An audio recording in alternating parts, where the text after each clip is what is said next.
चलिए दोस्तों, आज फिर से एक श्रृंखला में जो बायोलॉजी का श्रृंखला लेके आए हैं, आज ह्यूमन ब्रेन के बारे में जानेंगे और एक एक चीज़ को समझने का प्रयास करेंगे। पहले है कि मानव मस्तिष्क है जो हमारे शरीर का सबसे महत्वपूर्ण अंग होता है। ये controlling the body and it is a monitoring the whole system. इसलिए ब्रेन को कहा जाता है कि मानव मस्तिष्क का या कंप्यूटर है कि नहीं।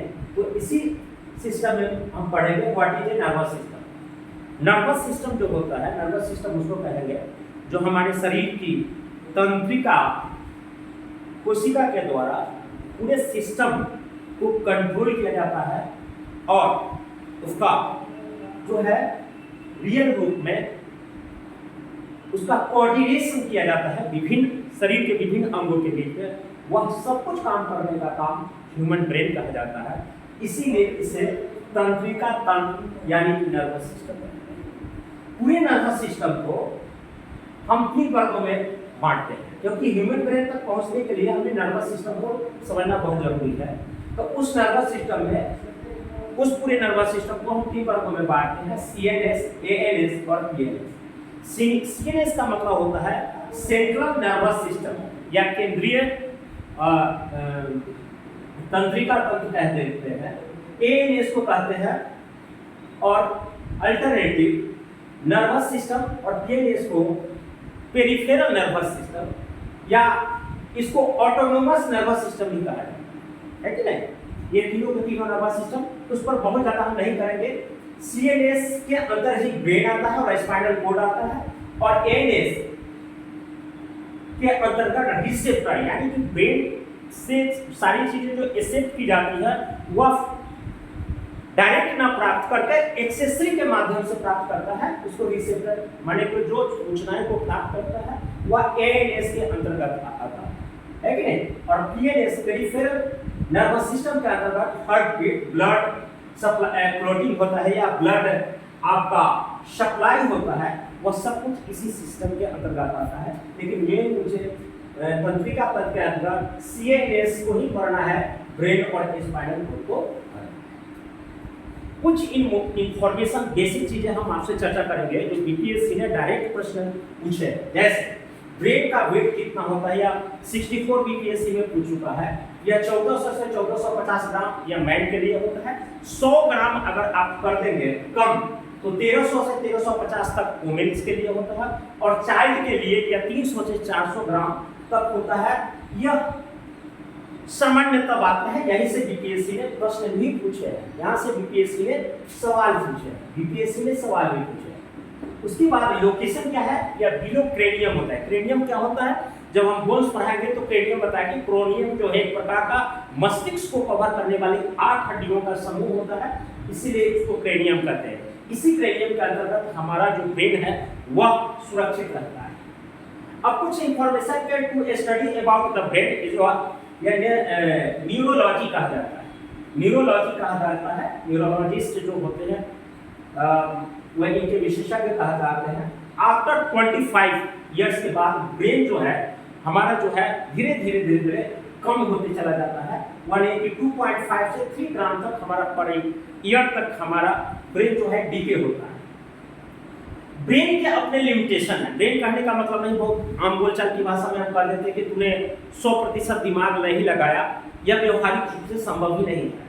हम अपने पूरे ब्रेन का नॉर्मली 1 से 2% ही हम यूज करते हैं और इसमें तो बहुत हम बड़े पद पर चले जाएंगे, सिर्फ 2 से 3% यूज करते हैं। 3% से बिलो 3% प्लस अगर यूज करेंगे तो अल्जाइमर रोग होता है।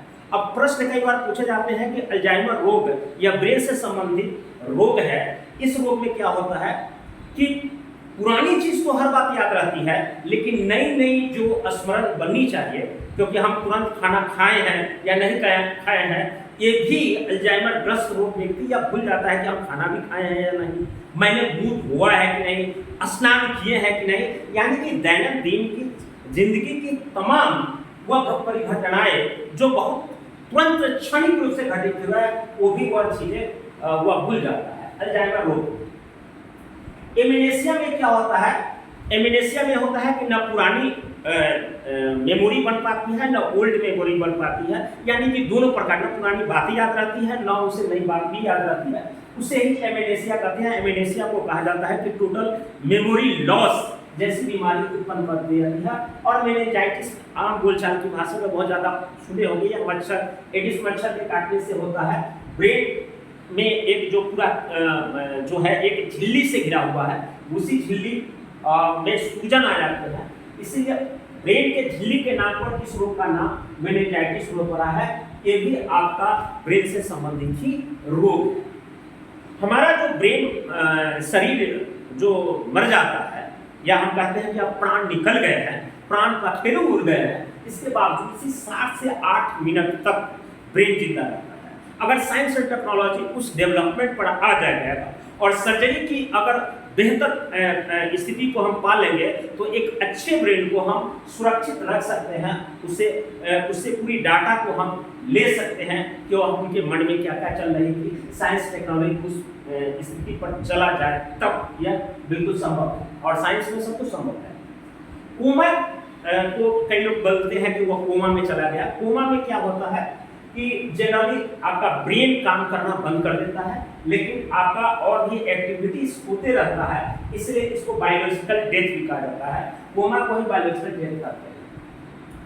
एक पुरानी कहावत है कि early to rise early to death makes a man's healthy wealthy and wise. Yes, ऐसे ही नहीं कह दिया गया है, क्योंकि हम जब सुबह उठते हैं तो सबसे ज़्यादा ब्रेन में हमारी ऊर्जा बनी हुई रहती है, और उस ऊर्जा में हम ज़्यादा से बेहतर काम करेंगे, लेकिन हमने सोने में उस ऊर्जा को विनष्ट कर देते हैं सुबह सुबह। जब हम मॉर्निंग जगते हैं तो उस समय ब्रेन 10 वोल्ट तक ऊर्जा अपने पास समर्पित रखती है। ब्रेन जो है यह किस प्रकार का अंगन है, ज्यादातर या किस भाग से बना हुआ है, तो आप देखिएगा कि ब्रेन जो है जितना ठोस या दिखने में दिखता है वह इतना ठोस है नहीं। इसीलिए ट्रैफिक पुलिस या बहुत सारे सरकार के द्वारा यह प्रावधानित किए जाते हैं कि आप जो हेलमेट पहन के जाइए। उसके पीछे कारण है कि जो हमारा जो ये ऊपर से ठोस दिख रहा है वह क्रेनियम नामक हड्डी के 8 हड्डियों के संरक्षण प्रदान करने के कारण हुआ है, लेकिन इसके अंदर बहुत बसीय चीज से बना हुआ, मैक्सिमम बसीय चीज से बना हुआ हमारा ब्रेन होता है। इसीलिए बीपीएससी ने एक बार सवाल पूछा है कि हमारा ब्रेन किससे बना हुआ है, तो ठोस देखकर यह चीजें आप भ्रम में नहीं रहिएगा कि यह किसी ठोस चीज से बना हुआ है, बल्कि बसीय अंग से ज्यादातर बना हुआ है। यह बीपीएससी ने सवाल पूछ चुका है। ब्रेन जो जनरली हम बात करते हैं कि ब्रेन की एक दिन में कितना सोच सकता है, यह आपकी सोच से परे यह बातें हैं कि एक दिन में कितना सोच सकता है। हमारे अंदर ब्रेन की बहुत छन भर में आपकी थॉट्स आते रहते हैं। इसीलिए जब महाभारत के प्रसंग में आप पूछे होंगे कि जब तालाब के किनारे पांडव से प्रश्न पूछा था वह जल देवता ने, तो 5 प्रश्नों में से एक प्रश्न है, हालांकि 4 पांडव भाई तो मर गए, 5वें ने जवाब के स्वरूप में बताया था कि पूछा गया था उनसे प्रश्न कि सबसे तेज किसका गति होता है, तो मन का। तो ये सही बात है, साइंटिफिक कारण है कि ब्रेन भी हमारा 1 मिनट के पूरे दिन 1 डे में 70,000 थॉट्स आता है। और सबसे दुर्भाग्यपूर्ण बात अगर हम कहें तो उसमें से 70% 1000 थॉट्स में से 90% निगेटिव ही थॉट्स आते हैं। इसलिए हमारे यहाँ आध्यात्म की प्रावधान किया गया है कि इस 90% नेगेटिव थॉट्स को हम पॉजिटिव में कन्वर्ट कर सकते हैं, वह कर्मवाद के माध्यम से हम कर सकते हैं। इसलिए श्वेतांबर उपनिषद में गीता से पहले कर्म प्रधान विश्व करी राखा जो जस करनी तो सागा, यानी कि कर्म पर ज्यादा जोर दिया गया था, ताकि हमारा सोच जो है खाली दिमाग नहीं बैठे, क्योंकि खाली दिमाग के बारे में कहा गया है कि empty mind on home of devil. तो जितना हम ब्रेन पर रिसर्च करेंगे, जितना हम ब्रेन के बारे में कहेंगे, वह बातें बहुत कम होंगी। और आगे बातें बढ़ते हैं। ब्रेन एनर्जी जो होता है, जिस प्रकार से हमारा शरीर जो है भोजन के मुख्य अवयव, इससे पहले मेरा डिस्क्रिप्शन बॉक्स में दिया हुआ पूरे पाचन पर आप उस पर वीडियो देखेंगे, उसमें दिया गया है कि भोजन का जो मुख्य अवयव होता है कार्बोहाइड्रेट होता है, प्रोटीन होता है और फैट्स जिसको लिपिड्स कहते हैं। और इसका अंतिम रूप से पाचन अमीनो अम्ल, ग्लिसरॉल और आपका अमीनो अम्ल और ग्लूकोज के रूप में हो जाता है। इन सारी चीजों के बावजूद हमें एनर्जी शरीर को प्राप्त होती है, उसी तरह से ब्रेन को आवश्यकता पड़ती है एनर्जी को। लेकिन सबसे ज्यादा एनर्जी जो ब्रेन को मिलती है वो फैट से मिलता है। यही कारण है कि कई लोग आलमंड्स खाते हैं या बहुत सारी चीजें ऐसी चीज खाते हैं जो बसीय चीज होता है, उससे ब्रेन को एनर्जी ज्यादा मिलती है। अब ब्रेन को एनर्जी कैसे मिलती है? जैसे हम रिस्पिरेशन लेते हैं, श्वसन करते हैं, और श्वसन के द्वारा ग्लूकोज कन्वर्ट होता है CO2 H2O plus ATP energy के रूप में। यह एनर्जी सेल चैप्टर में मैं पढ़ा चुका हूं कि एटीपी एनर्जी के रूप में सेल कैसे, सेल से टिश्यू से आपका ऑर्गन से ऑर्गन सिस्टम के बाद हीमोग्लोबिन को एनर्जी का फ्लो होता है downward direction to upward direction. उसी तरह से ग्लूकोज कन्वर्ट होता है एटीपी एनर्जी के रूप में, और एटीपी एनर्जी के रूप में मान लिया जाए कि पूरा अगर यूनिट अगर हम 100 मान ले एनर्जी का उत्पादन हुआ, हमें 100 यूनिट पूरे शरीर के एनर्जी की आवश्यकता है, तो उसमें से ब्रेन को कितने एनर्जी की आवश्यकता है? उसका 20 पूरे एनर्जी का 20% ब्रेन को एनर्जी की आवश्यकता पड़ेगी। क्या मिनरल्स की भी आवश्यकता पड़ेगी ब्रेन को? यस, ब्रेन को सबसे ज्यादा तो एनर्जी की आवश्यकता पड़ेगी एज ए आपको जनरली मिनरल्स के रूप में, तो वह है सोडियम। याद रखिएगा ब्रेन के रूप में सोडियम की बहुत आवश्यकता पड़ती है। कई बार जो है अगर आप नमक नहीं खाते हैं तो कई बार कहता है कि दिमाग काम करना बंद कर दिया है, क्योंकि एक मिनरल्स के रूप में सोडियम के रूप में ब्रेन को बहुत ज्यादा जरूरी होता है।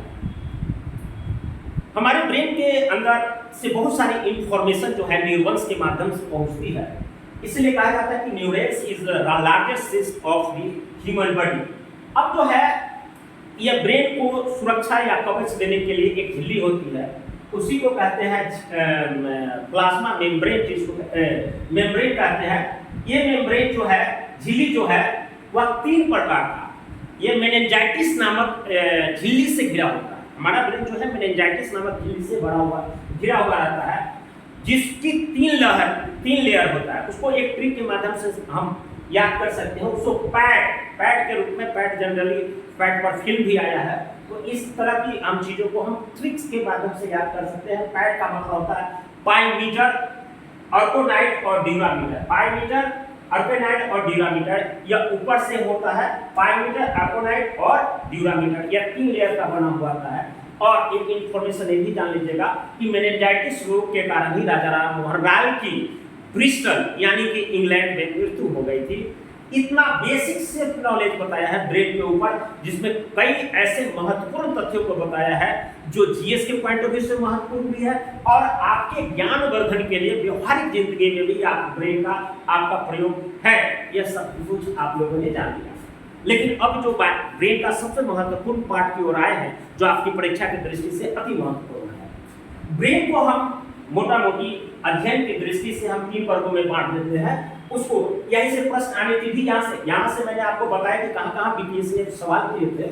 और ब्रेन के 3 पार्टों में हम बांट के देखते हैं। पहला तो अध्ययन की दृष्टि से पहला है फोर ब्रेन, मिड ब्रेन और हिंड ब्रेन। हिंदी में कहते हैं अग्र मस्तिष्क और मध्य मस्तिष्क और पश्चिम मस्तिष्क के नाम से जानते हैं। इसमें से बहुत सारे चीजों को लोग भूल जाते हैं कि किस प्रकार के वो कंट्राडिक्ट की स्थिति उत्पन्न हो जाती है कि हम कैसे याद रखें।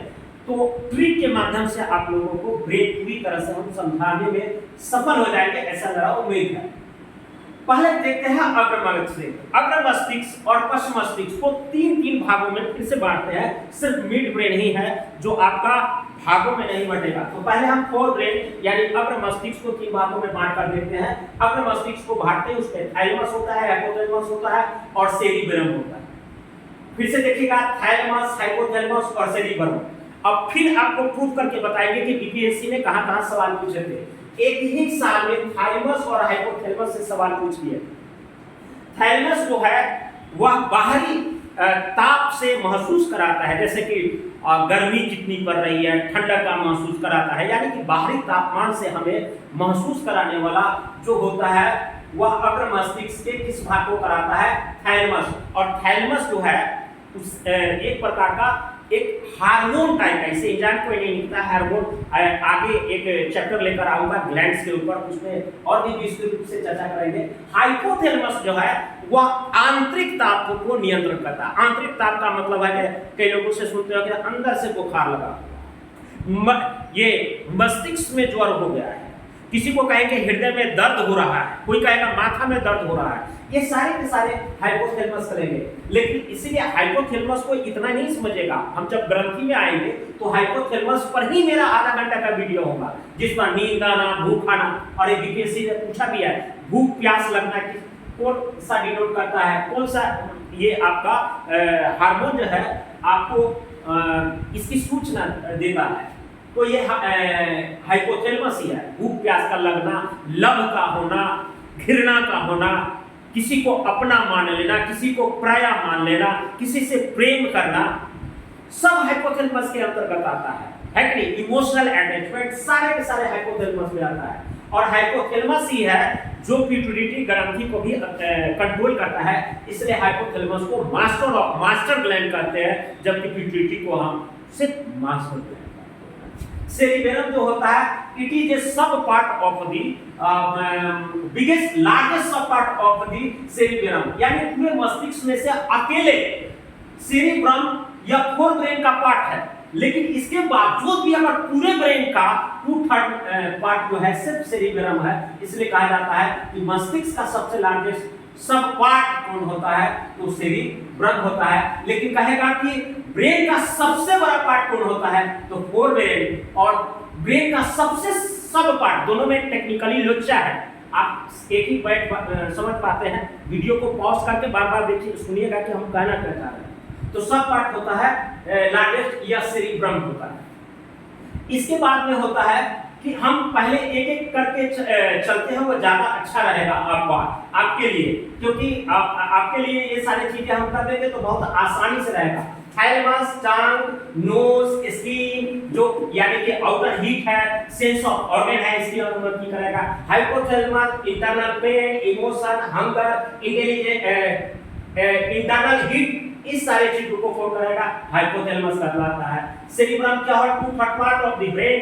इंटेलिजेंस के लिए यही सबसे बड़ा रिस्पांसिबल होता है, सोचना, समझना, किसी चीज पर पॉन्डरिंग करना, थिंकिंग करना, है कि नहीं? इंटेलिजेंस के लिए सबसे बड़ा अगर जिम्मेदार होता है तो यह सेरिब्रम होता है।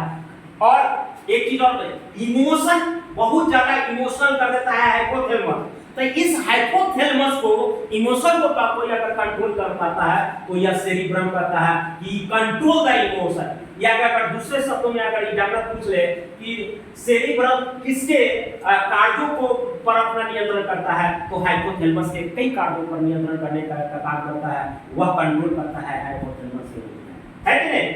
और सेरिब्रम में जो होता है, या सेरिब्रम लड़कियों का लड़कों की तुलना में, यानी कि महिलाओं में सेरिब्रम 2 से 3% ज्यादा होता है पुरुष की तुलना में। इसलिए याद करने में, रटने में लड़कियां ज्यादा तेज होती है पुरुषों की तुलना में।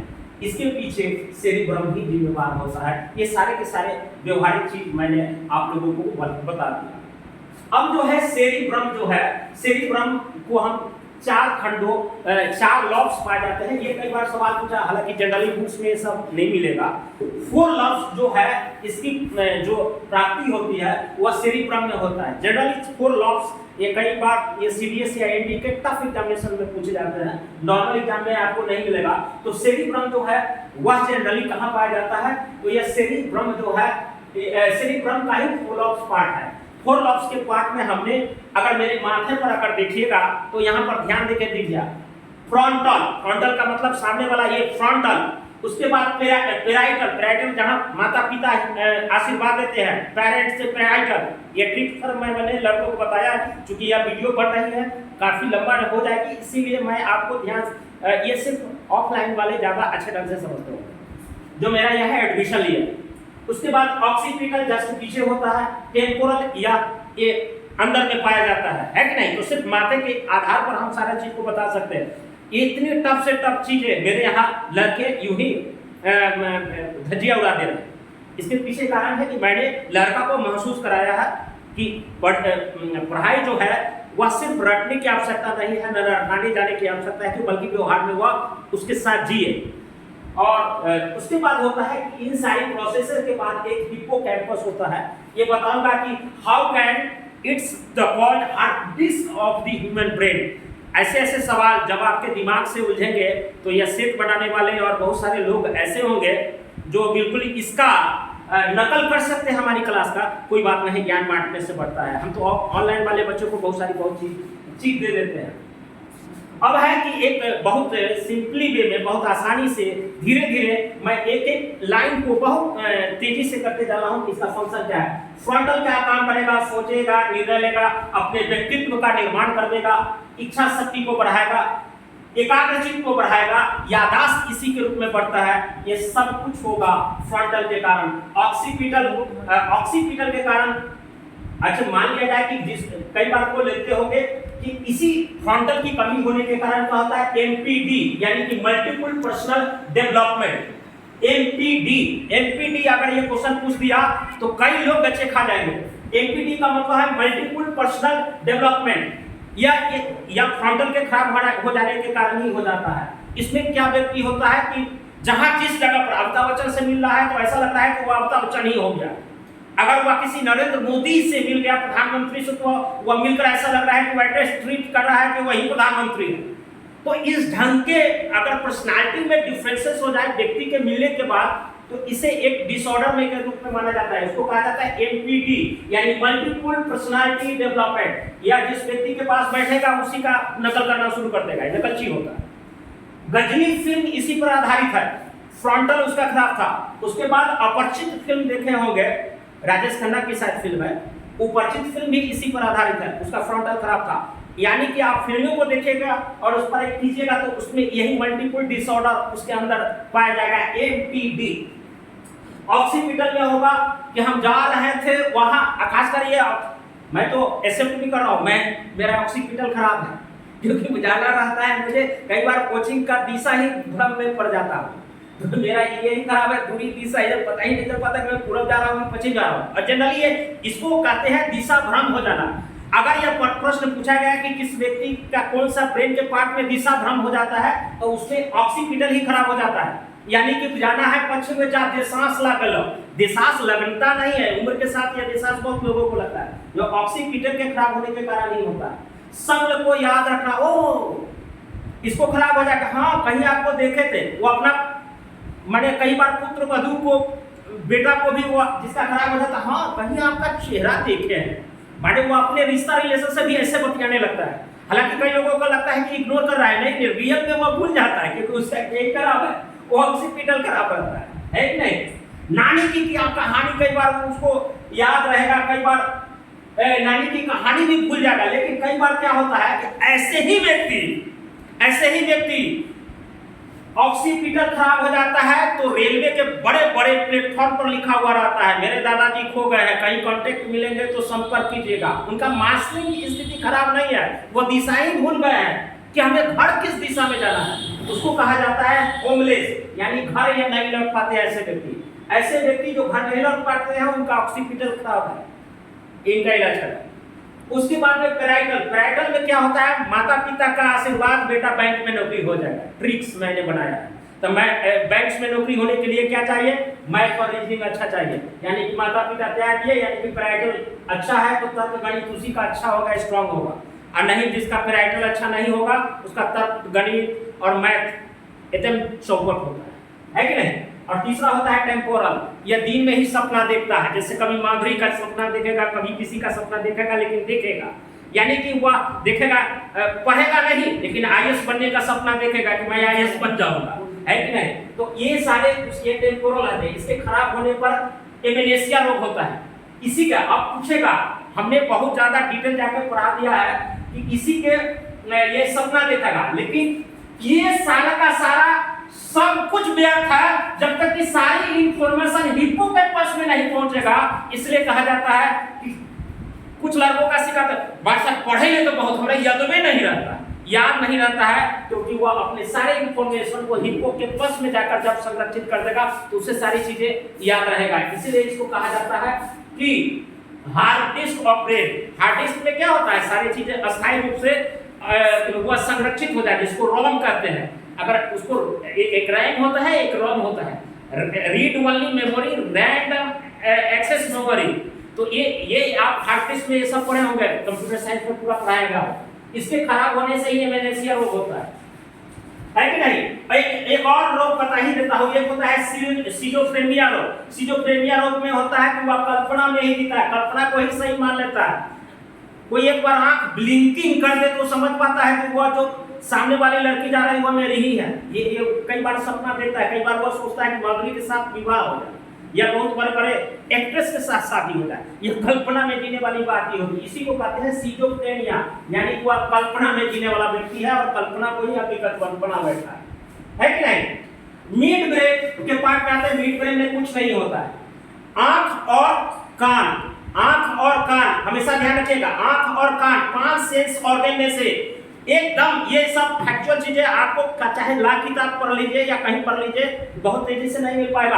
आंख और कान या 2 सेंस ऑर्गन को कोऑर्डिनेट कराता है मिड ब्रेन। इसके अलावा जो 5 सेंस ऑर्गन है उसको कोऑर्डिनेट करता है थैलेमस। थैलेमस, हाइपोथैलेमस नहीं, थैलेमस। हाँ, थैलेमस करता है। ये सारी चीजें आपको हमने कह दिया, ये करता है। उसके अलावा आपको जो हम कह दिए, अब 6 सेंस, बहुत आदमी को रहता है कि दूर की चीजें को सोच लेता है या दूर की चीजें जो देखता है वही चीज वो सही होता है। उसका मिड ब्रेन बराबर मजबूत हो जाएगा, यानी कि 6 सेंस यही देता है। तेजी से आप करते हैं। हिंड ब्रेन में हमारा क्या होगा कि हिंड ब्रेन का मतलब होता है पश्च मस्तिष्क, यानी कि पीछे वाला मस्तिष्क। पश्च मस्तिष्क जो होता है इसमें बहुत तेजी से करते हैं, कई बार परीक्षा में पूछ चुका है। इसका पार्ट होता है मॉडुलस ऑब्लिक्वेंटा, पोन्स वेरालाई और सेरिबेलम। देखिए बहुत लड़कों को कंफ्यूजन होता है सेरिब्रम और सेरिबेलम। बेलन का मतलब क्या होगा? महिलाएं जो है महिला का बेलन का इस्तेमाल करती है, इसीलिए वह समाज में पीछे है, तो ये बेलन जो है वह पश्चिम में रखेंगे, माने पीछा हुआ है। और सेरिब्रम हमारे यहाँ व्यक्ति को श्रेष्ठ माना जाता है, यानी मर्द को श्रेष्ठ माना जाता है, यानी श्रीब्रह्म, ब्रह्मा का श्रेणी में रखते हैं। तो श्रीब्रह्म आगे, तो श्रीब्रह्म आगे का चीजें है और सेरिबेलम पीछे का बाद है। अब आपको कंफ्यूजन ट्रिक के माध्यम से खत्म हो गया होगा। जो हमारे ऑफलाइन के क्लासेस कर रहे हैं उनको तो बात बिल्कुल एकदम सब चीजें दिमाग पर अट गया है। अच्छा, सेरिबेलम का मतलब इसी को छोटा दिमाग भी कहते हैं, छोटा भी होता है। और इसमें ये सेरिबेलम के काट क्या है, मैं बहुत जल्दी से कंक्लूड कर देता हूँ। यह बॉडी को बैलेंस क्या, तो इसको ट्रिक से बताता, तो घर में अगर महीना न रहे तो घर को कोई बैलेंस कर पाएगा? घर को कोई संभाल पाएगा? नहीं। तो ट्रिक से हम करिए कि बॉडी को बैलेंस करता है, मसल कंट्रेक्शन यानी कि मांसपेशियों का संकुचन करता है, कंसंट्रेशन करता है, फैलाता है, और यह स्पीकिंग पावर पर कंट्रोल करता है। तो महिला भी जहां रहेगी बेलन से तो स्पीकिंग पावर सही कर ही देगी। लेकिन एक चीज और जानिएगा, जब अल्कोहलिक ड्रिंक लेते हैं और कई बार हम मदमस्त होकर बोलना कुछ और बोल जाते हैं, यह सब कुछ होता है सेरिबेलम के खराब होने से, यानी कि यह डिस्टर्ब हो जाता है स्पीकिंग पावर। और मैं कहता हूं कि YouTube के चैनल से और बहुत अच्छा जो वक्ता होता है, जिसका कंट्रोलिंग होता है, वह अच्छा वक्ता कहलाता है, गुड ओरेटर कहलाता है, उसका सबसे ज्यादा स्ट्रॉन्ग यही होता है सेरिबेलम, यानी कि स्पीकिंग पावर को भी कंट्रोल। बहुत बड़ा वक्ता है, वो दुनिया में कयामत ला सकता है। इसीलिए, लेकिन यह कितना डेंजरस कर देता है अल्कोहलिक ड्रिंक कि वह स्पीकिंग पावर में वाला आ जाता है, बोलना कुछ और या डिस्टर्बेंस कर सकता है। ये सारी की सारी चीजें मैंने आप लोगों को बता दिया है। और हमें जो लगता है कि आप लोगों की सारी जो दुविधा होगी ब्रेन से लेकर इससे ज्यादा क्या पूछ सकता है, एक बार और रिकॉल करता हूँ और कंक्लूड करता हूँ। सबसे बड़ा अगर पार्ट का है तो आपको मानना है कौन? Fore brain. लेकिन सबसे छोटा सब ब्रेन में सबसे बड़ा सब ब्रेन कहेगा तो सेरिब्रम कहला जाएगा, और सबसे छोटा अगर सब ब्रेन कहेगा तो सेरिबेलम होगा। ये सब सारी चीजों को आप कर लेते हैं। और सेंस ऑफ ऑर्गन्स कितने हैं? 5 आपको याद रखना चाहिए। किस सेंस ऑर्गन, यानी कि आंख और कान, यही 2 का कंट्रोल या मिड ब्रेन करेगा। जो 3 रेस्ट जो बचा सेंस ऑफ ऑर्गन, उसका कंट्रोल कौन करता है?